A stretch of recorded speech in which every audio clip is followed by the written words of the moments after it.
And Abimelech son of Jerubbaal went to Shechem, to his mother's brothers, and spoke with them, and with all the clan of the house of his mother's father, saying, Please speak in the hearing of the masters of Shechem, which is better for you, that 70 men, all the sons of Jerubbaal, rule over you, or that one man rule over you? And you shall remember that I am your own flesh and bone.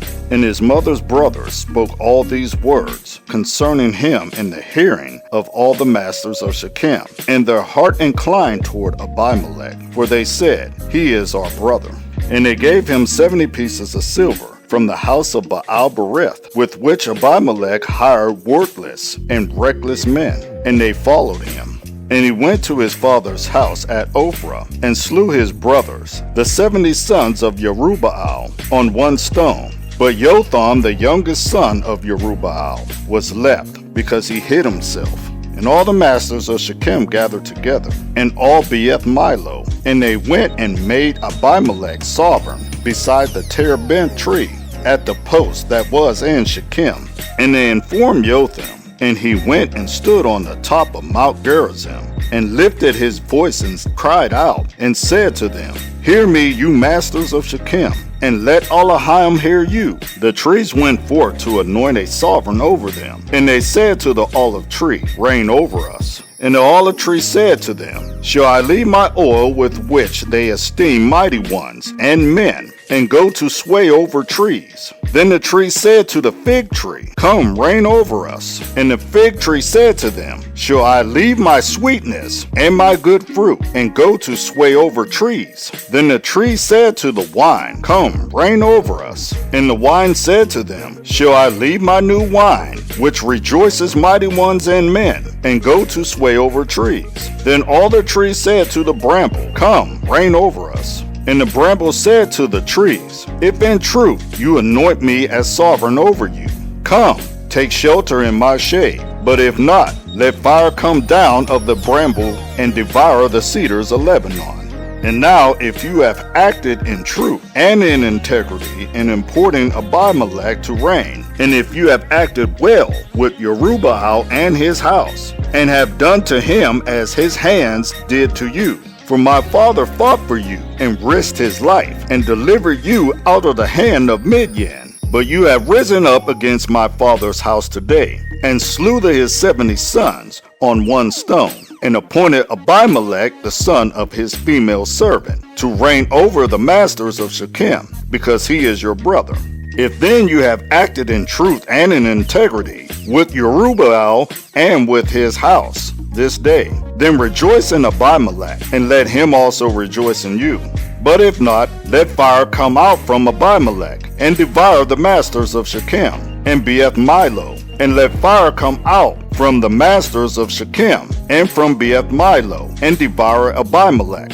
Then Jotham ran away and fled, and he went to Beer, and dwelt there, for fear of Abimelech his brother. And Abimelech governed Yisrael 3 years. And Elohim sent an evil spirit between Abimelech and the masters of Shechem. And the masters of Shechem acted treacherously against Abimelech, in order that the violence done to the 70 sons of Jerubbaal might come, and their blood be laid on Abimelech their brother, who slew them, and on the masters of Shechem, who strengthened his hands to slay his brothers. And all the masters of Shechem put men in ambush against him on the tops of the mountains, and they robbed all that passed by them along that way. And it was reported to Abimelech. And Gaal son of Ebed came with his brothers, and passed over to Shechem. And the masters of Shechem put their trust in him, and went out into the fields, and gathered their vineyards, and trod out, and held a feast. And they went into the house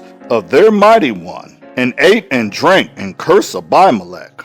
And Gaal son of Ebed said, Who is Abimelech, and who is Shechem, that we should serve him? Is he not the son of Jerubbaal, and is not Zebul his officer? Serve the men of Hamor, the father of Shechem. But why should we serve him? If only this people were under my hand, then I will remove Abimelech. And he said to Abimelech, Increase your army and come out. And when Zebul the governor of the city heard the words of Gaal son of Ebed, his displeasure burned. And he sent messengers to Abimelech by deceit, saying, See, Gaal son of Abid and his brothers have come to Shechem, and see, they are besieging the city against you.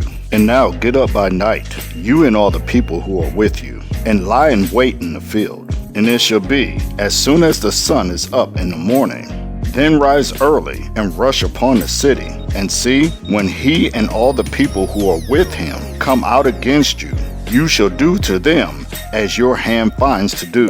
And Abimelech and all the people who were with him rose up by night and lay in wait against Shechem in 4 companies. Now Gaal son of Abid went out and stood in the entrance to the city gate, and Abimelech and the people who were with him rose from lying in wait.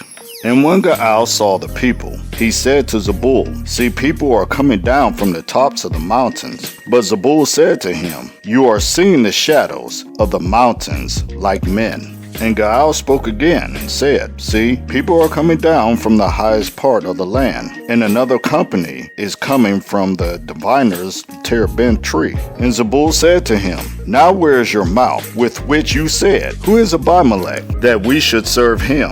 Are not these the people whom you despise? I beg you, go out and fight them now. So Gaal went out, leading the masters of Shechem, and fought against Abimelech. And Abimelech pursued him, and he fled from him, and many fell wounded up to the entrance of the gate. And Abimelech stayed at Arumah. And Zebul drove out Gaal and his brothers, so that they would not dwell in Shechem. And it came to be the next day that the people went out into the field, and they informed Abimelech. And he took his people and divided them into 3 companies, and laid in wait in the field, and looked and saw the people coming out of the city. And he rose up against them and smote them.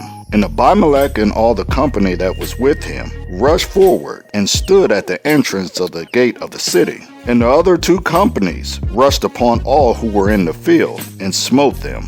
And Abimelech fought against the city all that day, and captured the city, and slew the people who were in it. And he broke down the city, and sowed it with salt. And all the masters of the tower of Shechem had heard that, and entered the stronghold of the house of El-Berith. And it was reported to Abimelech that all the masters of the tower of Shechem were gathered together.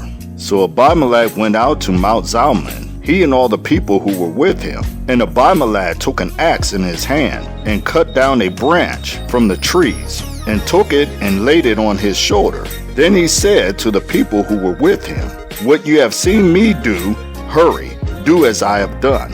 And all the people likewise cut down each one his own branch, and followed Abimelech, and put them against the stronghold, and lit the stronghold on fire above them, so that all the men of the tower of Shechem died, about 1,000 men and women. Abimelech then went to Thebez, and he encamped against Thebez and captured it. However, there was a strong tower in the city, and all the men and women and the masters of the city fled there and shut themselves in, and went up to the top of the tower. And Abimelech came to the tower and fought against it, and approached the door of the tower to burn it with fire. But a certain woman dropped an upper millstone on the head of Abimelech and crushed his skull. He then immediately called the young man, his armor-bearer, and said to him, Draw your sword and kill me, lest men say of me, A woman killed him. And when the men of Israel saw that Abimelech was dead, each one went to his own place. Thus did Elohim repay the evil of Abimelech, which he had done to his father to slay his 70 brothers. And all the evil of the men of Shechem, Elohim turned back on their own heads, and the curse of Jotham son of Jerubbaal came on them.